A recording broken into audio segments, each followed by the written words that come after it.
Jesus foi sábio, Jesus sabia o que estava no coração daquele homem.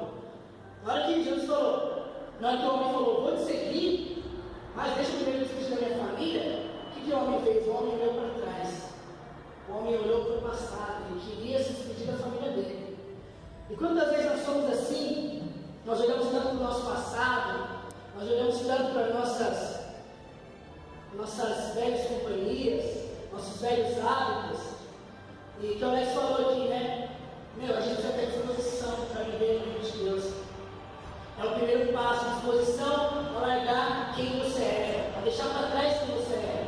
Jesus está chamando aqui gente, que o missionário fala, está chamando você para você treinar o seu futuro, para você ter uma vida consagrada, não é uma vida consagrada, ser cristão, não é uma vida de sábado e domingo, não é um chamado que vai exigir só para as pessoas perguntarem, o que você é? Eu sou crente, eu vou na igreja, isso é muito pouco, isso é muito raso, isso é uma vida muito leve. Deus está chamando a gente para viver vidas altas, para fazer coisas extraordinárias, para fazer coisas que ninguém faz nessa terra.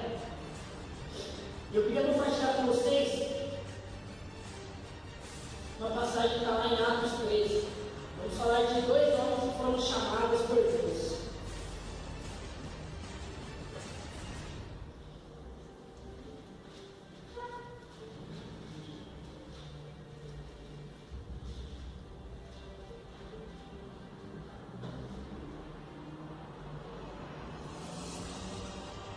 Versículo 1 e 2, Atos 13, diz assim: na igreja de Antioquia havia profetas e mestres. Repitam comigo: profetas e mestres.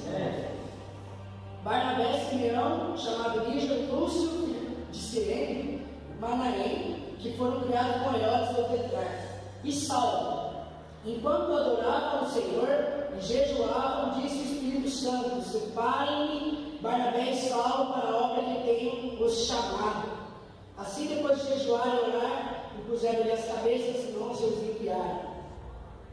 Aí estamos vendo 5 homens. O primeiro deles era Barnabé, o segundo era Simeão, o terceiro era Lúcio, o quarto era Manaém, o quinto era Saulo. Todo mundo lembra de Paulo?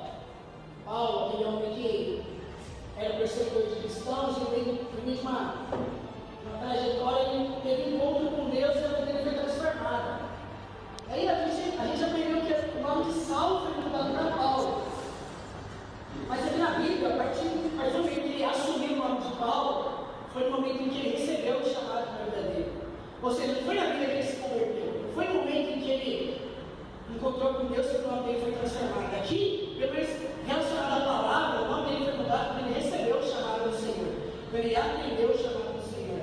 A gente encontra aqui no versículo capítulo 12, 11, você encontra a Bíblia relacionando Saulo, você não vê Paulo. E aí depois no capítulo 14, se você analisar daqui em diante, só fala Paulo. A identidade da pessoa, a nossa identidade, ela sai transformada verdadeiramente quando a gente descobre para quem a gente foi criado. A gente tem clareza de quem a gente foi chamado. É aí que Deus vai começar a nos usar verdadeiramente. E todos conhecem Paulo, né? Paulo foi um dos maiores doutrinadores da igreja, né? Foi aquele que mais escreveu cartas na Bíblia.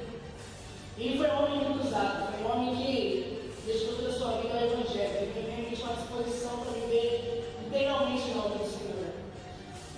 Mas tudo começou quando ele foi chamado. E como foi esse chamado?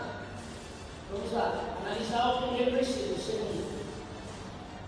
Enquanto adoravam o Senhor e jejuavam, disse o Espírito Santo: separem-me Barnabé e Paulo para a obra que eles chamaram. Aí, gente, eu falei que você tinha profetas e mestres, o que eu quis dizer com isso? Havia 5 mestres e profetas. Não eram membros, não eram pessoas sem cargo nenhum, eram mestres e profetas.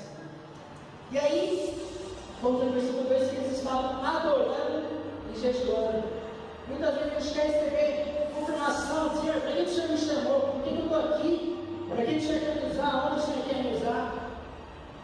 A gente só vai ter clareza do nosso chamado quando a gente estiver orando e jejuando. Aí falei, enquanto eles adoravam, ou seja, a resposta ali, enquanto você estiver adorando, jejuando e buscando o Senhor. Se não houver uma coisa de família de busca, não adianta, Deus não vai revelar o seu chamado. Deus não vai revelar por que você está aqui, aonde que Ele quer te enviar. E eu queria fazer uma pergunta aqui: quantos querem ser usados por Deus?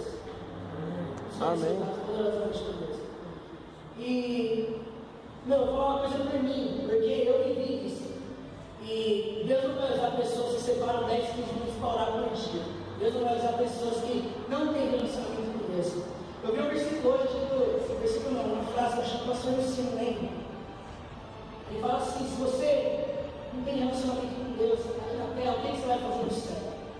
Para que você vai entrar no céu se você não tem disposição a conversar com Deus aqui?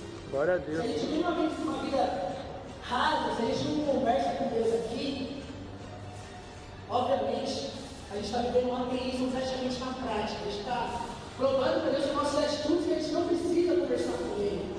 E oração, oração é a coisa mais simples. É simplesmente a gente conversar com Deus.